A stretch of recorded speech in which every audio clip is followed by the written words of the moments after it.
본 방송에서 제공하는 투자 정보는 투자 판단에 대한 조언입니다. 방송에서 제공하는 주식의 가치, 가격 상승 및 하락에 대해서는 방송사에서 보장하지 않습니다.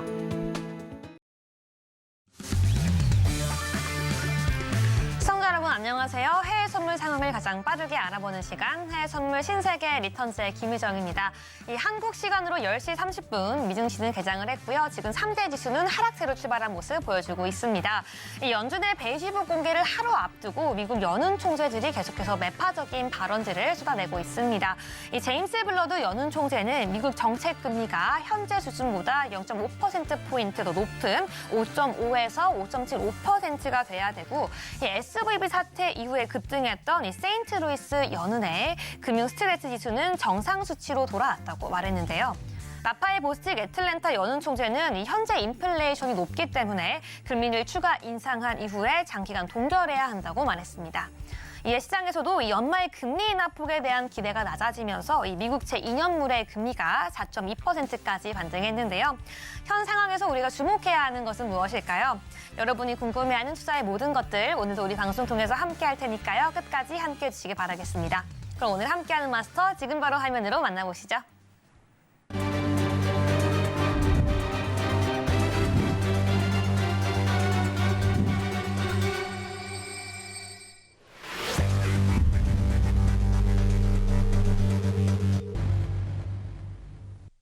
네, 오늘은 해영 마스터와 함께합니다. 안녕하세요.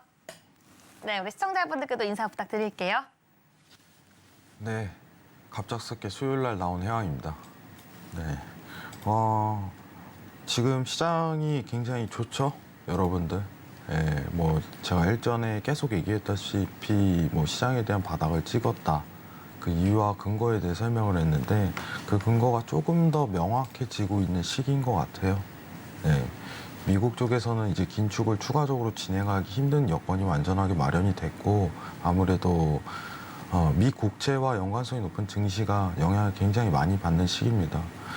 하지만 이 좋은 상황에서도 변수는 발생을 합니다. 오늘 그 내용에 대해서 브리핑을 드릴 건데, 언제 트레이딩에서 하락장을 좀 더 나올 수 있는지 그 여건을 한번 확인하는 시간 가져보도록 하겠습니다. 네, 오늘 내용 집중하시면 여러분들 뭐 올라가는 장에서도 위험을 피해갈 수 있을 겁니다. 1시간 동안 집중해 주시면 열심히 해보겠습니다. 잘 부탁드리겠습니다. 네, 오늘 해양 마스터님 함께하고 있는데요. 오늘도 올라가는 장세에서도 위험을 피할 수 있는 방법 준비해 주셨다고 하니까요. 끝까지 함께해 주시고 더욱더 이어서는 노란톡도 함께해 주시길 바라겠습니다. 그럼 현재 상품별 시세 지금 바로 화면으로 만나보시죠. 네, 오늘 같은 경우는 지금 파운드 소폭 상승하고 있고요. 오일부터 골드 그리고 주요 상품 지수들 모두 하락하고 있는 모습 보여주고 있습니다. 그럼 계속해서 나스닥부터 유로 FX까지 현 시장의 시세 함께 짚어보도록 하겠습니다. 네, 먼저 나스닥 차트 함께 살펴보도록 하겠습니다. 지금 개장과 함께 소폭 상승하려고 하는 모습 보여줬지만 다시 약간 하락하고 있는 모습 보여주고 있는데요. 이 대체로 지금 실적은 이 실적 시즌 기대를 갖고 있지만 경기 둔화 이슈와 충돌하면서 다시금 하락하고 있는 모습 보여주고 있습니다. 현재 시장에서 0.7%가량 하락하면서 13,100선에서 거래가 되고 있는 모습 보여주고 있습니다. 네, 계속해서 오일도 함께 짚어보도록 하겠습니다. 네, 분봉상에서 보여주는 것처럼 지금 쭉 하락하고 있는데요. 개장과 도시의 하락폭이 더욱더 커진 모습 보여주면서 22시 57분경에는 저점 형성한 모습 보여주고 있습니다. 일단은 중국이 1분기 GDP 성장률을 예상에 비해 상회했지만 이 중국 수요 기대는 연초부터 영향을 미쳤기 때문에 영향이 다소 제한적인 모습 보여주고 있고요. 이거에 비해서는 경기에 대한 우려로 매물 소화 과정 진행되고 있는 모습 보여주면서 오늘 오일 같은 경우에는 무려 2.29% 하락하고 있는 모습 보여주고 있습니다. 네, 계속해서 골드도 함께 보도록 하겠습니다. 네, 지금 분봉상 좀 저점 이후에 계속해서 상승폭을 키워나가고 있지만 아직 우리 상승 전환하지 못한 모습 보여주고 있는데요. 마이너스 0.84% 하락하고 있는 모습 보여주고 있습니다. 네, 지금 중국 지표 개선 등에서 이 금융시장 내에 안전자산 선호 심리가 완화되고 있는 모습 보여주면서 하락하고 있네요. 네, 계속해서 유로도 함께 짚어보도록 하겠습니다. 네, 유로 역시 소폭 반등하려고 하고는 있지만 아직까지는 0.11% 하락하고 있는 모습 보여주고 있는데요. 네, 오늘 이슈가 나왔죠. 이 영국에서 인플레 고공행진을 악재로 받아들이면서 하락하고 있는 모습 보여주고 있습니다. 네, 그럼에도 불구하고 일봉상으로는 현재 21선 지지받고 있는 모습 보여주고 있습니다. 네, 여기까지 살펴봤습니다. 네, 그럼 계속해서 나스닥부터 오늘의 투자 전략 함께 짚어보도록 하겠습니다. 네, 해양 마스터님, 나스닥부터 오늘 함께 투자 전략 짚어보도록 해야 할 텐데요. 나스닥 오늘 0.7%가량 하락하고 있습니다. 네, 분봉상 우리가 어떻게 투자 전략 세워봐야 될지 지금 바로 함께 알아볼게요. 네, 일단은 당분간은 박스피 혹은 매도세가 굉장히 유리하다. 이런 표현을 좀 하고 싶어요. 시장이 상승을 하지만은 지금 어떤 힘에 대한 강도를 실시간으로 좀 보도록 할게요. 일단 일봉을 좀 확인해 보도록 하겠습니다. 네. 자, 미증시 보시면은 지금 제가 일단은 여기 인근에서 저항을 좀 세게 맞을 거다라고 얘기를 했었는데, 선물 트레이딩을 하시거나 이제 주식에 대한 트레이딩을 하시는 분들은 이번 주는 좀 피해라라는 얘기를 제가 지난주에 좀 드렸어요. 이번 주는 좀 피해라. 매수세에 대해서 좀 피하셔라. 네, 왜 그러냐면은 지금은 딱 조정을 주기 굉장히 쉬운 자리예요. 언제든 떨어질 수 있는 위치 값인데, 최근 이제 증시의 호재가 굉장히 많은 만큼 사실 매도세가 좀 집중을 안 하고 있죠. 여러분들 지금 차트 보시면은 지금 MACD 수급이 이전 수치랑 좀 비교를 해봤을 때 하락세가 굉장히 약화됐다는 거를 좀 의미를 해석하실 수 있을 거라고 생각을 해요. 하락세가 약화됐다. 지금 단순히 일자로 평이로 간다는 거는 MACD가 양봉으로 올라섰을 때 그때 강하게 한 번 더 칠 수 있는 여건이 마련이 되는 겁니다. 그러면 지금 같은 경우는 매수와 매도가 공존하는 시기가 굉장히 나타날 수 있어요. 네. 오늘 당일 트레이딩에 관련해 갖고 매수와 매도가 공존하고 완전히 단타성밖에 의미가 존재하지 않는다라고 평가하는 게 좀 더 맞을 것 같거든요. 제가 만약에 지금 트레이딩 관점이라면 전 한두 주 정도는 좀 쳐도 괜찮겠다라고 생각을 해요. 한두 주 정도. 선물 트레이딩이라는 게 사실 이제 좀 승률이 높은 구간에서 유리하게 포지션을 잡고 대응하는 게 좀 유리하다고 생각을 하는데, 지금보다는 저는 일단 12,500단가 한번 지지 평가 받고 그다음 올라섰을 때 언제든지 13,300, 400 그리고 14,000까지도 들어갈 수 있는 여건이 마련이 되거든요. 좀 이따 시황 얘기를 하겠지만 좀 막히는 구간이 없어요, 여러분들. 막히는 구간이 없다. 막힐 만한 시황이 없습니다, 내용이. 뭐 갑작스럽게 악재가 떨어진다라고 얘기를 하더라도 그만한 이슈거리가 없어요. 그렇기 때문에 12,500까지는 지지 내릴 때까지는 저는 개인적으로 웨이팅 하시는 걸 진짜 굉장히 권유드려요. 수익이 날 수 있을 때 좀 대응하는 게 진짜 좋지 않을까 생각을 합니다. 지금 차트 보실 때 여러분들이 기본적으로 이제 MACD랑 RSI 많이 사용하시는데, 이 RSI 보는 법하고 MACD 보는 법하고는 완전히 달라요, 형태가. 지금 MACD는 단순히 양봉과 음봉에 대한 흐름도만 이해하면 괜찮습니다. 이 시작 위치 값에서. 이 시작 위치 값이 제일 중요해요. 지금은 음봉 흐르고 나서 굉장히 힘의 강도가 약화되는 시기죠. 그럼에도 시장이 버티고 있다는 거는 언제든지 다시 치고 올라갈 수 있다는 걸 의미하는 거예요. 그럼 지금 음봉 상태에서 여러분들은 대응하시겠습니까? 양봉에서 힘을 받을 때 매수 상황에서 여러분들은 포커스 맞추고 대응하시겠습니까? 라고 한다면 거의 다 후자에 해당이 될 거예요, 여러분들. 굉장히 간단하죠. 그리고 시황이 베이스가 깔리잖아요. 왜 그러냐? 오를 수밖에 없는 시장이다 라고 평가를 할 수밖에 없어요. 왜요? 경기 침체라는데, 경기가 안 좋다는데. 제가 얘기 드렸죠? 경기랑 주가에 대한 흐름도는 경기 침체랑 다르다고. 왜 다르냐면 증시는 올리는 돈이에요, 결국은. 경기랑 상관이 없어요. 제가 앞으로 얘기하겠지만 물가 지표, 뭐 고용 지표, 실업자 영향 안 받습니다, 이제는. 이해를 하셔야 돼요. 작년에요? 무조건 영향 받았어요. 지금 안 받아요. 뭐 외신에선 떠들겠죠. 이번에 뭐 물가 지수가 뭐가 발표가 됐다. 당일 유동성은 발생해요, 분명하게. 근데 이게 추세에 대한 흐름도를 바꿀 만한 판도에 대한 지표가 이제는 아니라는 거예요. 작년에는 굉장히 많이 바꿨죠. 갑작스럽게 물가 폭등하면 시장이 급하락을 했어요. 예. 그렇기 때문에 시장 상승에 대한 여건 자체가 굉장히 마련되는 시기고 시황이 베이스가 깔립니다. 일단은. 그렇기 때문에 이제 매수세에서 집중을 하는데 오늘 흐름도만 지표만 보더라도 RSI가 50단가까지 내려오지도 않았고 무조건 50 한번 찍어야 돼요. 50 찍고 올라가는 구간에서 매수세가 굉장히 세게 나와요.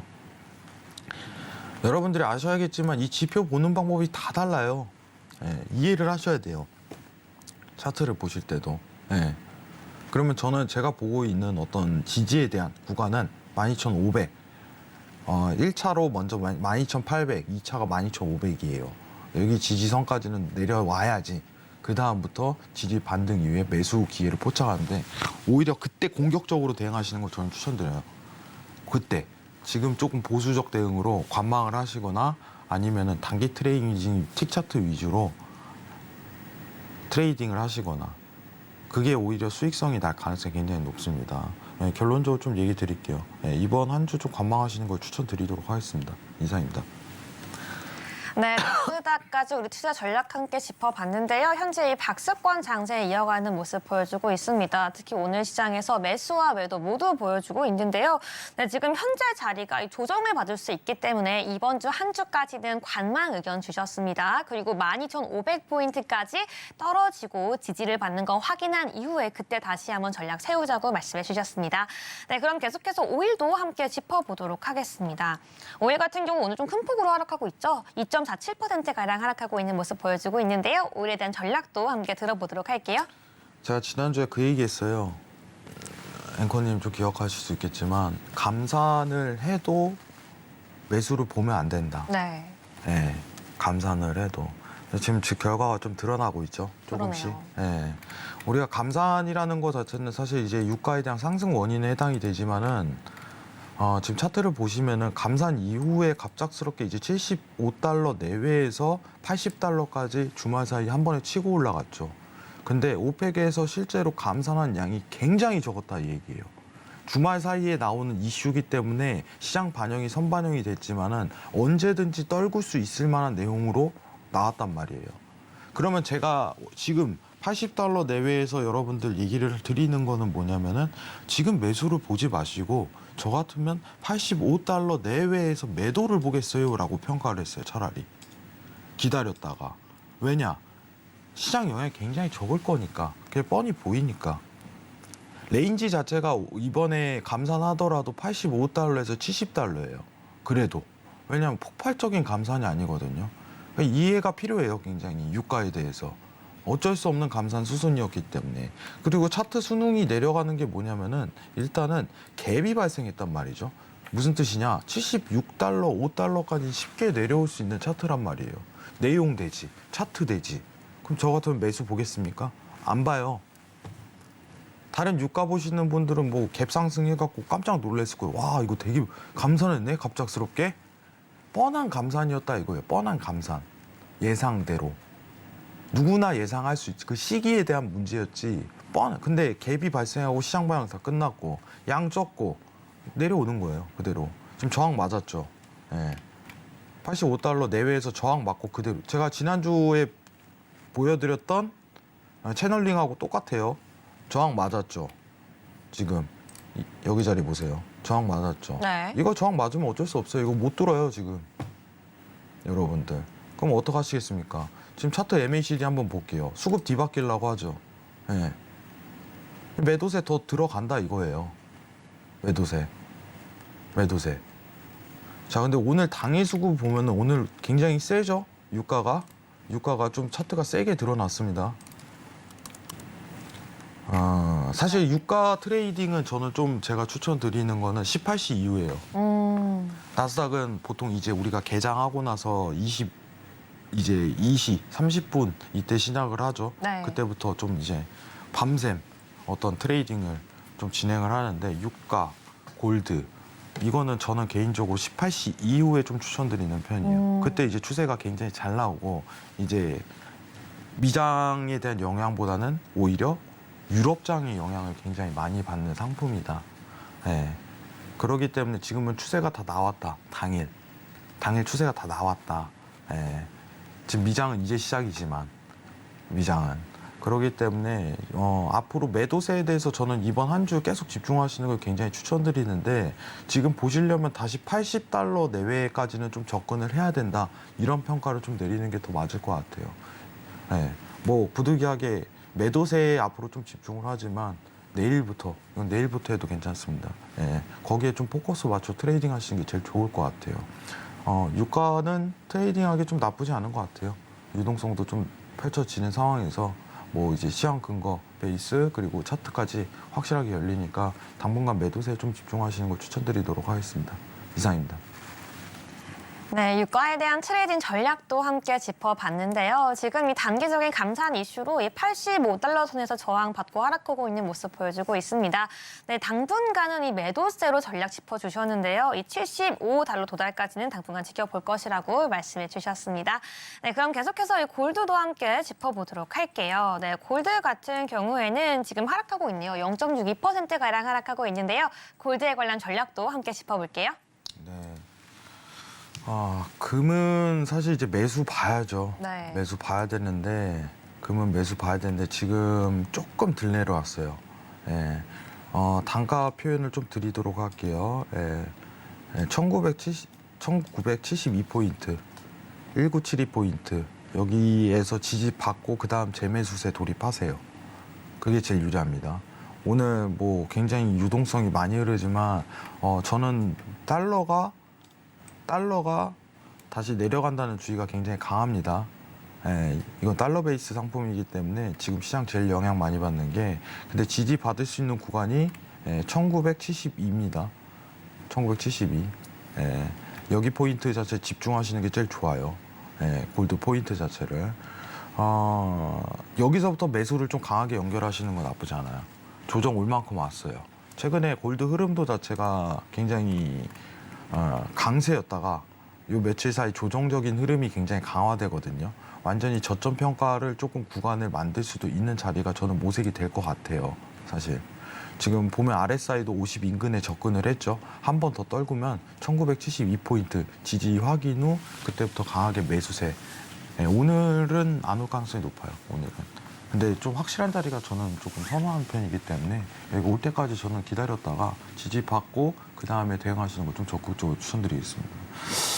왜 그러냐면은 앞으로 달러가 더 떨어질 걸 저는 예상을 하거든요. 달러 인덱스가. 그럼 골드는 반대로 오르겠죠. 근데 요새 언론에서 좀 얘기가 너무 많이 나와요. 금값이다 막 하면서 신고가 찍었다 뭐 하고. 근데 항상 이제 언론에서 떠들면 좀 늦은 거예요. 항상 늦은 거. 이제 수익 낼 수 있는 사람은 다 내고 마무리 짓는 과정인데 근데 추가적인 상승세에 대한 여력 자체는 굉장히 강하다 보니까 선물 트레이딩 하시는 분들은 중기적으로 대응하시는 게 좀 좋다고 생각해요. 장기 트레이딩 뭐 ETF 관련 상품은 저는 비추천 드리도록 하겠습니다. 금 관련해서는. 진입에 대한 시점 자체가 굉장히 늦었어요. 선물에서 중기적, 단기적 관점만 하시는 분들은 1972포인트 지지 받으면 그때부터 매수세 한번 보셔도 좋을 것 같습니다. 이상입니다. 네, 골드 전략도 함께 짚어봤는데요. 오늘 바로 터치하진 않겠지만 $1972 지지 확인 후에 재매수하라고 하셨고요. 뭐 장기적인 관점이나 ETF 같은 경우에는 지켜보지 말라고 말씀해 주셨습니다. 네, 마지막으로 유로도 함께 짚어보도록 하겠습니다. 네, 유로 같은 경우에는 오늘 지금 다시 좀 반등해서 0.03% 상승세 보여지고 있는데요. 네, 유로 함께 짚어보도록 할게요. 네, 유로 차트도 한번 보도록 할게요. 네. 일단 수급이 굉장히 안 좋을 수 있는 시기죠. 보시면은 뭐 아까 똑같습니다. 이것도 50선 터치가 한번 들어가야 되는데 지금 터치하다 말았어요. 금이랑 뭐 비슷한 흐름을 보이는데 유로 트레이딩 할 때는 저는 개인적으로 달러 인덱스 차트를 열어놓고 트레이딩해라라고 저는 항상 얘기를 드리거든요. 달러 인덱스 열어놓고 트레이딩해라. 지금 최근 이제 달러 인덱스가 많은 값을 하락을 했기 때문에 반대 상품인 유로가 많이 올랐죠. 그러면은 오히려 유로 트레이딩 할 때 확실한 거는 지금 음봉세 들어갈 때 있죠. 여기 이 구간 이거 또 나와요. 여러분들 지금 보시면은 이때 매도세 그냥 들어가야 돼요. 여기 보이시면은 이 매도세에 대해서 집중을 해요. 이 매도세에서 수급 자체가 힘이 MACD가 굉장히 약하더라도 파격적으로 떨어져요. 생각보다. 지금 근데 차트가 어떤가요? 보조 지표가 MACD가 양봉이 나와 있죠. 지금 달러 인덱스 차트입니다, 여러분들. 그러면은 이게 다시 음봉세로 접어들 때 유로에 대한 매수세 자체를 좀 집중 있고 공격적 있게 하시는 게 수익성이 날 가능성이 높겠죠. 예. 시기가 조금 안 좋긴 해요. 시기가. 예. 시기가. 지금 뭐 제가 예상컨대 이 음봉세 들어갈 때 수익성 자체가 제일 크게 날 가능성이 굉장히 높고 뭐 확률이 높을 때 여러분들 싸워야죠. 예. 지는 싸움 하지 마세요. 예. 지금은 싸우면 집니다. 차트가. 예. 그렇기 때문에 유로 트레이딩 하면 MACD 음봉 나올 때 달러 인덱스 차트가 그때 매수세를 해라. 이것만 포인트 살리시면 돼요. 당분간은. 시황 베이스 좀 이따 어떻게 되고 있는지 여건을 확인을 해드릴 텐데 그 근거 자체가 너무 확실하다 보니까 여러분들 확률 높을 때 싸우는 걸 추천드리도록 하겠습니다. 확률 높을 때. 이 지표도 잘 봐야 돼요. 여러분들 단순하게 뭐 이제 진입 시점이다 뭐다 이걸 판단하는 게 아니라 이 흐름도를 파악하는 거예요. 단순히. 시황하고 이 지표를 통해서 이 보조 지표를 통해서 이 흐름을 파악하는 거예요. 지금 여러분들 앞으로 달러 인덱스가 떨어질 가능성이 높습니까? 올라갈 가능성이 높습니까? 이러면 저는 떨어질 가능성이 추가적으로 더 높습니다. 라고 얘기 드리는 게 맞겠죠. 그러면은 MACD가 음봉에서 대응하는 게 좋습니까? 양봉에서 대응하는 게 좋습니까? 이러면 음봉에서 대응해야죠. 근데 지금 양봉 나와 있는데 그럼 뭐예요? 무리한 싸움 하지 마세요. 네, 무리한 싸움 하지 마세요. 뭐하러 지금 싸워요? 네. 일단은 뭐 미증시도 그러고 지금 수급상 최근에 많이 오르고 유로도 많이 오르고 골도 많이 올라서 좋은 여건이 펼쳐졌지만은 지금은 다 이제 오르고 한번 조정을 맞을 수 있는 시기예요. 못 빼고 유가 빼고 오히려 유가에 좀 집중하시는 게 제일 낫고 이것 또한 지표 달러 인덱스 음봉 나올 때까지 기다리세요. 그때 유로 매수하셔도 됩니다.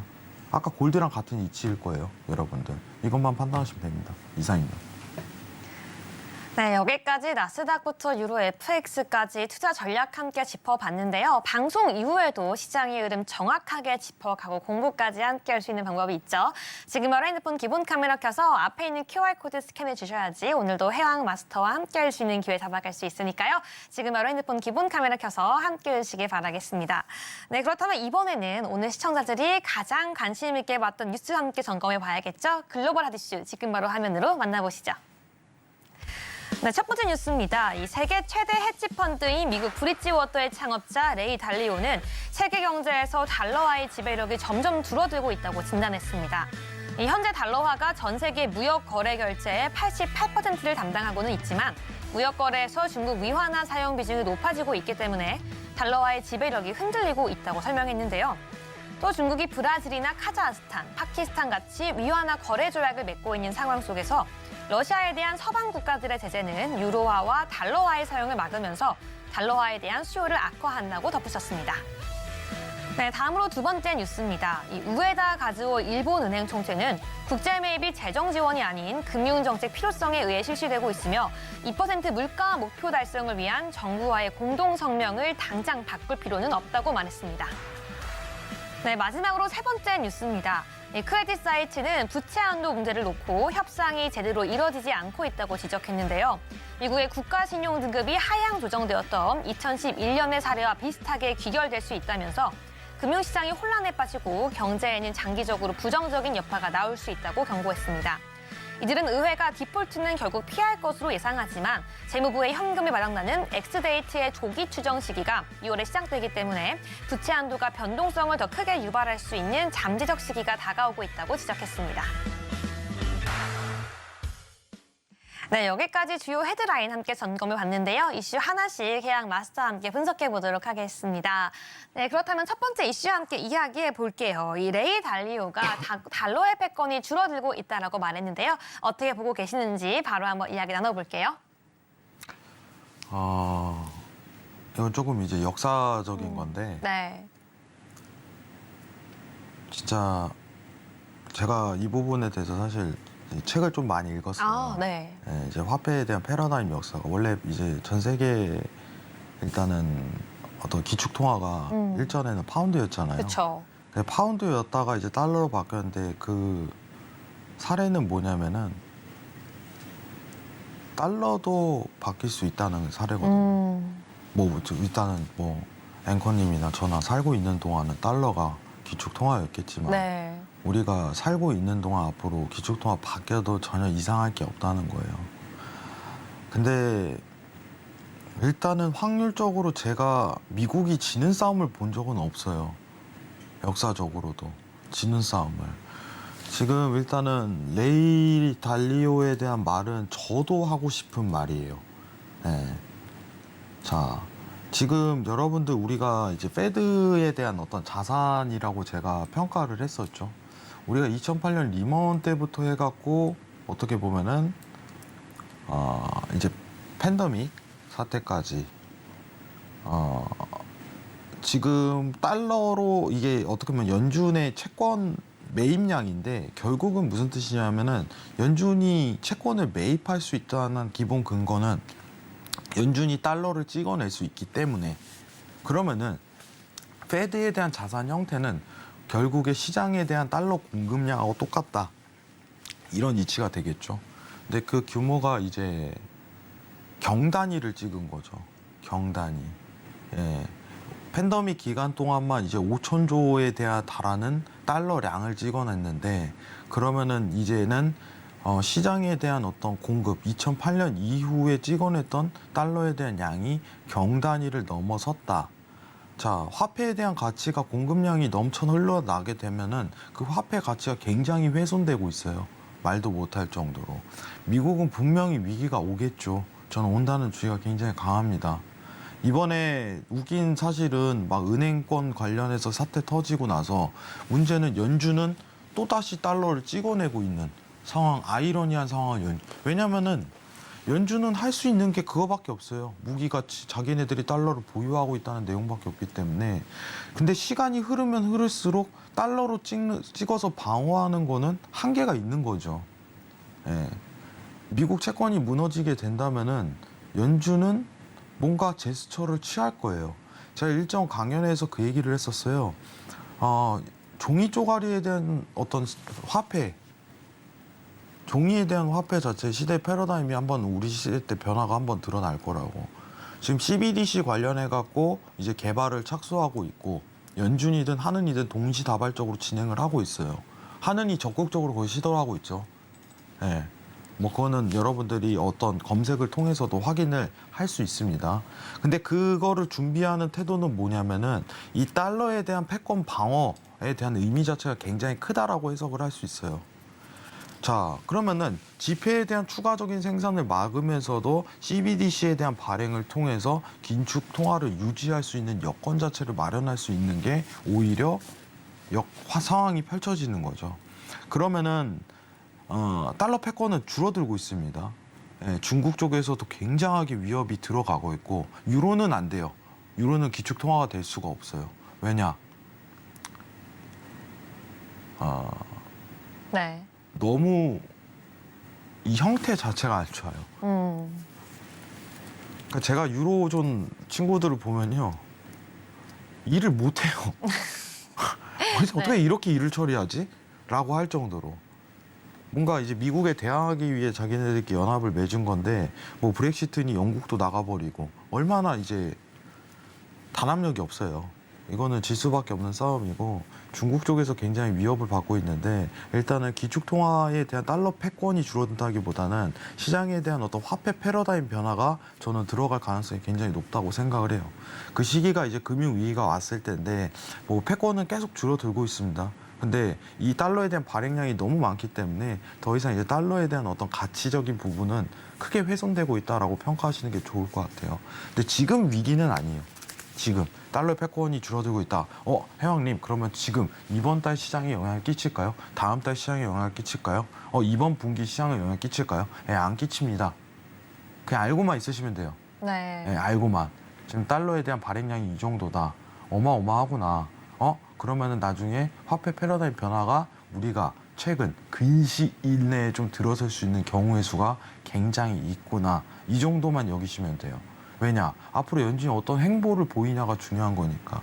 그거에 대한 힌트 자체는 전혀 안 주잖아요. 상황이. 근데 나올 수밖에 없어요. 나올 수밖에. 금융위기가 온다면은 달러도 같이 무너질 겁니다. 네. 그러면 어떤 연준에 대한 대응 정책 자체 준비했던 거를 다 꺼내겠죠, 카드를. 저는 그 준비하고 있다고 봐요, 일단은. 예, 왜냐하면 미국 친구들은 똑똑하거든요. 예, 항상 방향성을 세우고 준비를 하거든요. 네. 예, 그렇기 때문에 레이 달리오, 예, 공감합니다. 공감합니다. 근데 이번 팬데믹을 통해서 더더욱 느낀 건 뭐냐면 돈은 결국 종이더라고요. 예, 언제든지 그냥 만들 수 있는 거밖에 안 돼요. 결국 본질을 흐리고 있어요. 계속해서 시장의 위기가 올수록 뭔가 변화가 들어갈 거예요. 그 부분 관련해서는 제가 나중에 다른 이슈 나오면 또 재밌는 얘기 풀도록 하겠습니다. 이상입니다. 네, 지금 이 패권 문제 같은 경우에는 이 단기간적으로 시장에 영향을 미치지는 않겠지만 계속해서 달러가 많이 찍어냄에 따라서 가치가 하락하고 있고 패러다임까지 바뀔 수 있다는 점 계속해서 팔로우해야 한다고 말씀해 주셨습니다. 네, 그렇다면 두 번째 기사로 함께 넘어가 보도록 하겠습니다. 이 BOJ 총재가 국채 매입은 결국 금융 정치를 위해 필요한 거라고 발언을 했는데요. 여기에 대한 의견 함께 들어보겠습니다. 네. 네. 뭐 일단 정확하게 얘기를 하면은 맞는 말이죠. 재정 지원이 아닌. 근데 왜냐하면 일본에 대한 어떤 채권 매입에 대한 본질은 금융 정책이거든요. 재정 지원적인 측면보다. 근데 요새 굉장히 세죠. 계속 채권 매입하겠다, 양적 완화하겠다라는 어떤 단서가 있는데 최근에 이제 일본 CPI를 좀 같이 확인해 보도록 할게요. 여기 물가가 떨어지죠. 여기 보시면 그죠? 지금 엔화가 굉장히 약세인데 사실 이제 이 물가가 떨어졌기 때문에 엔화가 약세거든요. 일본 BOJ에서 양적 완화를 할 수 있는 요인 근거가 CPI 값이 떨어지면은 뭐 긴축을 할 필요성이 없어요. 채권 매입 YCC를 중단하거나. 근데 일본이 이제 굉장히 양적 완화, 이제 마이너스 금리 뭐 이런 양적 완화에 대한 국가인데 이 정책을 앞으로 계속적으로 고수하고 유지할 수밖에 없어요. 일본 국가가 이제 수출에 대한 비중 자체가 낮은데 지금 만약에 엔화에 대한 가치가 상승하게 된다면은 굉장히 불리하게 돼요. 경제적인 타격이 굉장히 세요. 이게 낙수 효과인데 우리나라와 달리 일본은요 이제 국민 살리기가 아니에요. 정책이 기업을 살려서 국민을 낙수로 시키자. 우리는 그 주의는 아니에요. 일본 네. 정도 극단적인 그 정책은 아닌데. 냉정하게 얘기하면 굉장히 안 좋은 경제 정책이죠. 결과적으로 국민들은 점점 힘들어지고 살기 힘들어지고. 근데 이 정책을 포기할 수는 없는 단계예요. 이제는 더 이상은. 지금 보시면은 중앙은행 대차대조표 보시면 아시겠지만 일본이란 국가는요. 뭐 돈을 안 푼 적이 없어요. 안 푼 적이 없다 할 정도로. 이 정책을 계속적으로 고수를 할 것이고 이어갈 수밖에 없습니다. 최근에 이제 긴축 정책에 대한 변경 자체가 가능성이 눈에 띄었었지만은 제가 YCC에 대한 포기 발언이 오면 그때 엔화 매수 한번 합시다. 그때 말씀드릴게요. 이랬는데 어라? 물가가 낮아졌네? 할 수 없다. 근데 BOJ 총재가 이 의지 자체는 또 한 번 확실하게 내비쳤습니다. 양적 완화 계속 고수할 수밖에 없다는 걸. 그러면은 이 엔화 매수세는 안 돼요. 힘들다. 이거는. 뭐 금값은 화면 좀 내리겠습니다. 네. 차트 보면서 같이 한번 볼게요. 금값은 지금 우리가 이제 3대 안전자산이라고 칭해요. 상품 중에 뭐예요? 엔화, 금, 그리고 미국 국채, 10년물 이렇게 평가를 해요. 안전자산으로. 네. 엔화가 원래 안전자산인 이유 자체는 뭐냐면은 이제 우리가 이제 연기금이라고 하죠. 연기금에 대한 형태가 실제로 이제 투자가 들어가요. 자, 국민의 돈으로 국채를 매입을 한다. 일본 국채를 이렇게 생각하시면 편해요. 네. 그러면은 국채에 대한 주수요자가 외인이 아닌 자국민에 달려 있다라고 평가를 하게 된다면 어떤 이제 대외적인 조건에 의해서 방어가 이루어지는 환경이 이루어지는 거죠. 그렇기 때문에 일본이 안전자산이란 평가를 받는 거예요. 금융위기가 발생하더라도 일본이 어떤 엔화에 대한 가치는 훼손되지 않을 가능성이 굉장히 높으니까. 근데 최근에 우리가 금이 오르고 유로도 오르고 뭐 달러 인덱스에 영향을 받으니까 심지어 10년물 국채도 오릅니다. 10년물 국채도 안전자산 다 올라요. 근데 엔화만 안 올라. 왜 안 올까? 총재가 안 된대. 계속 하겠대 그냥. 반대에 대한 시그널을 줘버리는 거거든요. 완전히. 그렇기 때문에 오를 수가 없어요. 에나만. 안전자산이라도 이런 대외적인 다른 요건 자체가 충족이 돼버리면 오르지 못해버립니다. 아시겠죠? 엔화도 원래 달러의 영향을 굉장히 많이 받아요. 근데 너무 세잖아요. 지금 BOJ가 양적 완화 계속 하겠대잖아요. 물가 떨어지잖아. 어떻게 올라요? 돈 더 계속 풀겠다는데, 엔화 찍어내겠다는데, 엔화 매수 안 됩니다. 네, 저는 기다렸어요. YCC 포기할 때까지. 포기하는 순간 여러분한테 이거 엔화 매수 봐야 된다고 이렇게 하려고 했어요. 근데 지금 안 되는 거예요. 네, 시장이 뒤바뀌었기 때문에. 아시겠죠? 이것만 참고하시면 됩니다. 이상입니다. 네, 감사합니다. 이번 이슈까지 함께 짚어봤고요. 계속해서 마지막 이슈도 함께 짚어보도록 하겠습니다. 네, 지금 미국에서 이 부채 한도 협상에 대한 이슈가 굉장히 좀 핫 이슈가 되고 있는데요. 이 금융시장을 안정에 위협할 수 있다라는 의견이 제시가 되고 있습니다. 네, 당연히 위협은 되겠는데 지금 이 상황을 어떻게 봐야 될지 한번 말씀 부탁드릴게요. 자, 이게 제일 중요해요. 우리가 뭐 시장이 지금 달리고 있잖아요. 네. 다시 한번 이제 뛰기를 하고 있습니다, 여러분들. 앞으로 이제 뛰고 있어요. 이게 한 번은 이제 허들이 될 거예요, 허들. 한 번은 걸리고 넘어져요. 이 부채 한도가. 지금 여러분들 조금 집중해야 될 이슈 중 가장 우선순위다. 앞으로. 예, 앞으로. 아까 앵커님께서 그 얘기를 하셨어요. 이제 6월 가능성이 높다. 예. 자, 일단 부채 한도는 뭐예요, 여러분들? 부채 한도. 이거부터 좀 이해를 해보도록 하죠. 네. 자, 미국이 재무부가 있잖아요. 재무부가 채권 발행을 통해서 현금을 확보를 해요.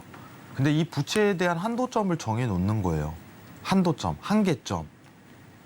우리 딱 몇천억까지만 부채 딱 정해놓게. 이 이상은 넘지 말자 하고서 법으로 딱 지정을 해놨어요. 근데 여러분들, 이게 돈이라는 게 재무부도 회전이 되고 수입도 들어오고 이렇게 해야지 되는데 그게 안 돼요, 지금 상황이. 미국이. 그러면은 재무부는 돈을 써야죠. 여러분들. 안 그래요? 재무부 돈 써야 되지 않을까요? 돈을 써야 되는데 돈이 없대요. 법도 막혀 있고. 한도가 도달한 거예요. 그럼 이거 어떻게 해요? 법으로 뚫어야죠. 한도에 대한 양과 기간을 연장하는 거예요. 한마디로. 좀 내용에 대해서 조금 이제 좀 쉽게 설명을 해봤어요. 근데 여러분들 이걸 만약 안 하면은 어떻게 되나요? 라고 했을 때, 이거 채무 불이행에 빠집니다. 디폴트 국가가 돼요. 디폴트 국가가. 그 기한 내에 이걸 안 하게 된다면. 그러면 국가 부도 사태가 드러나겠죠. 그러면은 미국에 있는 민주당과 공화당이 이걸 안 할까요? 라는 질문에는 아니요라고 얘기를 하죠. 무슨 뜻이냐? 이거 무조건 합니다. 여러분들. 이걸 하는 사람이 안 한다라고 생각하는 사람이 없어요. 근데 그 협상에 대한 기한이 언제쯤 될 것인가, 이게 하이라이트가 되겠죠. 근데 오늘 앵커님 시작하면서 힌트를 줬네요. 6월쯤 가능성이 보입니다. 라고서. 자, 내용을 하나씩 확인을 해볼게요. 이거 관련해서 이제 좀 집중을 해야 될 게, 이게 지금 재무부 현금 추이예요. 현금 보유. 미국 재무부입니다. 와, 없네요, 진짜. 한 푼도 없네요, 이제. 다 썼어요. 여러분들. 어떻게 할까요, 이러면? 예? 재무부는 뭐 그냥 돈 없어도 굴러갈까요? 지금 상황에서? 안 돼요. 돈 필요해요. 그럼 어떻게 해야 돼요? 왜냐면 경제 정책을 펼쳐야 되니까. 뭐 팬데믹 기간 때는 돈이 굉장히 많이 필요했어요. 그래서 채권 발행을 통해 갖고 돈을 다 써버렸죠, 한 번에. 예. 근데 부채 한도에 대한 부분은 협상을 통해서 이 양을 다시 증액을 시키고 재정 정책을 펼칠 가능성이 일단 굉장히 높다라는 게 팩트고, 그 기간 자체가 6월인데, 자, 이게 시장의 하락 요인이에요. 왜 그런지 지금부터 설명을 드리도록 하겠습니다. 왜? 자, 보시면은 잠깐만 화면 좀 내리겠습니다. 네. 지금 지금 네, 부채 한도 협상이 하락 요인이라고 말씀해 주셨는데요. 같이 자료 화면 지금 찾고 계시습니다. 네, 저희가 지금 알아야 될 게 뭐냐면은 뭘까요? 자, 지금 이 차트가 좀 중요해요. 이 네. 차트가 지금 언제 하락할까요? 이게 관건이죠. 조정은 한번 나와요. 이것 때문에 지금 시장이 막 오르고 있죠. 뭐 미증시 버티고 있고, 코스피 오르고, 근데 오르는데 이것 때문에 한번 조정 온다는 거예요. 그러면은 하락에 대한 어떤 전환인가요? 라고 했을 땐 그건 아닙니다. 그거는 그냥 빡 파동에서 조정적인 의미 해석이 굉장히 강하다라고 평가를 할 수 있는 거예요. 일시황으로. 근데 우리가 2011년도 이제 부채한도 협상할 때 한번 보도록 할게요. 여기서 굉장히 특이점이 있어요. 자, 협상에 대한 부분 자체가 통과한 게 여러분들 보시면은 2011년도 8월 2일이죠. 예. 근데 여기 차트를 보시면은 이게 지금 파란색이 미 국채 금리거든요. 근데 네. 협상할 때 오르는 게 아니네요. 특이하죠, 굉장히. 협상할 때 미국채 금리가 오른다는 건, 자, 보시면은 재무부에서 국채를 발행했다는 거죠. 현금 확보를 위해서. 부채 한도라는 건. 근데 협상에 타결할 때 국채 금리가 급등한 게 아니라 그 전에 국채 금리가 급등했단 말이죠. 네. 이게 왜 그럴까요? 굉장히 간단하게 생각해야 돼요. 아까 힌트를 제가 드렸어요. 시청자분들에게서도. 네. 할 수밖에 없으니까. 시장 선반영이 들어가 버리는 거예요. 선반영이. 내가 만약에 국채를 가지고 있으면 채권에 대한 국채 금리가 급등한다는 건 채권 가격 가치가 떨어진다는 거잖아요. 예? 내다 던지는 거야. 공급량 늘리니까. 예? 미리 통과하기 전에. 그럼 이 시기가 여러분들 보시면은 1개월 안팎이에요. 딱 하락하는 시기는 시장이. 1개월 안팎. 이제 짧으면 2주. 이 정도가 딱 시장 조정이 들어갈 거예요. 이것만 딱 조심하시면 돼요. 여러분들. 자, 보시면은 여기서 급등이 드러나죠. 통과하기 직전에. 이게 시장 하락 시즌이에요. 실제로 통과하기 2주 전, 3주 전에 시장 하락이 시작이 된다. 자, 무슨 뜻이에요? 만약 6월이라고 가정치를 내놓게 된다면 5월부터겠네요. 네. 네. 5월 중순부터 시장이 조정받을 가능성이 굉장히 높다는 게 펼쳐지는 거예요. 이해하시겠죠, 여러분들? 네. 굉장히 중요합니다. 지금 시장이 상승하고 있잖아요.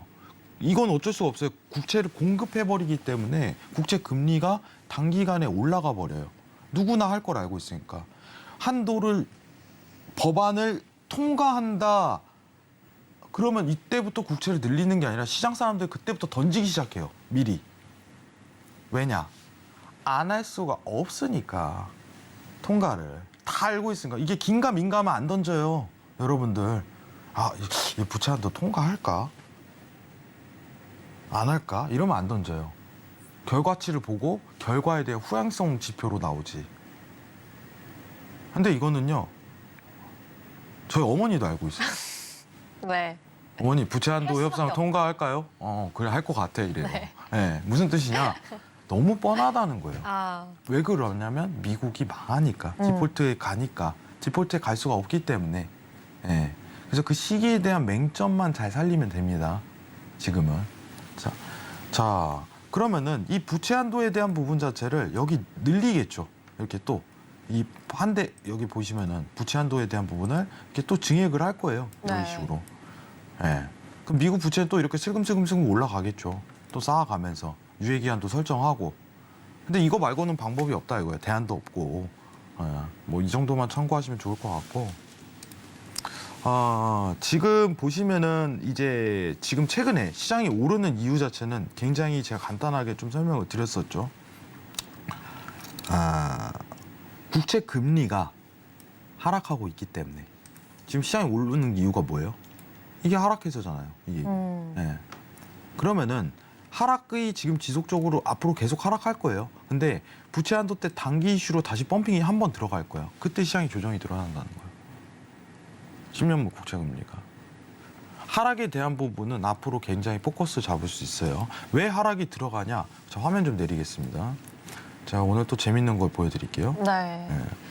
지금까지는 10년물 국채금리 방금까지 확인을 해봤고요. 자, 지금 우리가 지금 현 시간부죠. 실시간. 지금 23년 4월 19일. 자, 11시 23시 40분을 달리고 있는데 지금 현 시간부로 미국에 대한 금리가 최종 금리가 어떻게 설정되는지 한번 보도록 하겠습니다. 자, 5월 4일 날 5.25%가 지금 87.5%예요. 5.25%. 5.25%. 5.25%. 네. 근데 뭐예요? 갑자기 23년도 1월에 5%로 돼 있어요. 시장이 올해 금리 인하를 할 수 있다라고 얘기를 하는 거거든요. 그러면은 최종 금리에 대한 일단은 지금 시츄에이션입니다. 앞으로 시장이 언제까지 회왕님 오를 것 같아요? 23년도 9월 20일까지요. 이때까지 시장 오릅니다. 오른다는 건 무슨 뜻이에요? 지금 상황 베이스예요. 지금 매크로 환경 베이스로만 따지는 거예요. 뭐 변수 제외하고 네. 앞으로 지금 이 환경대로 뭐 은행 갑자기 돌출돼서 파산했다 이렇게 하면 얘기 달라져요. 그쵸. 네. 네. 지금 매크로 환경, 지금 환경 딱 이 정도만 봤을 때 9월까지는 시장 상승합니다. 여러분들 확인할 수 있죠. 그럼 9월까지 상승한다는 건 뭐예요? 국채 금리가 내려갑니다. 10년물 국채 금리가. 근데 한 번은 국채 금리가 오른데 이 부채 한도 때문에 국채 금리가 올라갑니다. 그때 시장의 조정이 좀 드러날 거예요. 여러분들. 여러분 저는요. 21년도에 시장 하락한다고 얘기했어요. 주식 하지 마시라고. 오히려. 정확하게 얘기할게요. 22년도입니다. 네. 22년도 시작할 때. 여기 계신 분들 다 아실 거예요. 저 같으면 현금 확보해놓고 그냥 기다리고 있겠다고. 네? 그리고 22년도 이제 강연회 할 때 시장 바닥 가능성이 있다고 얘기를 했고 올해 들어서 시장 바닥 찍었다고 얘기했어요. 앞으로 어떻게 될까요, 형님? 오릅니다. 3분기까지. 시장 올라요. 주식 환경? 좋습니다. 조건 좋아요. 계속 오를 수 있어요. 단 부채 한도만 좀 피해 갑시다. 그게 변곡점이 되진 않아요. 아시겠죠? 이거 굉장히 중요합니다. 앞으로 얼마 안 남았어요. 지금 이제 뭐 툭하고 이제 또 눈 감고 일어나면 어린이날일 거예요. 조만간. 그죠? 눈 감고 일어나면 어린이날이에요. 근데 이것만 피해가라 이거예요. 이게 소나기예요, 소나기. 네. 단순히 소나기. 그 정도로만 생각하시고 5월 중순 것만 기억하시고 최종금리 뭐 가이드 나왔습니다. 이제 5.25%로 5.25% 시장 오를 수밖에 없어요. 국채 금리 계속 떨어지니까 이 부분만 체크하시면서 시장 트레이딩 하셔도 나쁘지 않다고 평가드리도록 할게요. 우리가 좀 확인을 해야 될 거는 앞으로 네. 지금 최근 차트거든요. 화면 한번 보면서 얘기 드리도록 할게요. 나스닥 지수. 네. 나스닥이 저는 일단은 조정에 대한 의미를 한번 받고 충분히 14,000 이후 돌파까지는 쉽게 무난하게 달성할 가능성이 높다고 생각을 해요. 아시겠죠? 네. 근데 이것도 또한 뚫고 올라갈 가능성이 또 높습니다. 일단. 자, 이때부터 여러분들한테 얘기를 했는데 TQ만 하시라고 하셨죠? 뭐 이제 ETF 상품 관련해 갖고 이제 TQQQ, SQ는 하지 마라. SQ 건드는 순간 끝난다. 뭐 여기서부터 이제 SQ 건드는 사람도 있었는데 그런 의미에 대한 해석도 있었어요. 여러분들 시장이요. 여러분들 공부하시면 생각보다 단순합니다. 뭐 노란톡 들어오시면은 같이 공부할 수 있어요. 저희 재밌습니다. 노란톡. 네, 재밌어요. 있으세요? 네, 아니신 것 같은데 맞습니다. 확인해 보도록 하겠습니다. 이상입니다. 네, 계속해서 이 시장에 대한 흐름 정확하게 짚어갈 수 있는 기회가 있습니다. 오늘만 또 회양 마선님과 함께할 수 있는데요. 지금 바로 핸드폰 기본 카메라 켜서 앞에 있는 QR코드 스캔해 주셔야지 이 시장의 상승 추세 정확하게 파악할 수 있으니까요. 오늘 방송 중에 지금 바로 함께해 주시기 바라겠습니다. 네, 회양 마선님 오늘 좋은 말씀 감사드립니다. 네, 끝으로 본 방송에서 제공하는 해외 선물 정보는 투자 판단을 위한 조언일 뿐 해당 상품의 가치나 수익률을 보장하지 않는다는 점 다시 한번 안내해드리겠습니다. 네, 저희가 오늘 준비한 내용은 여기까지입니다. 네, 이 시간에 더욱더 알찬 내용으로 찾아올게요. 오늘도 시청해주신 여러분 모두 고맙습니다.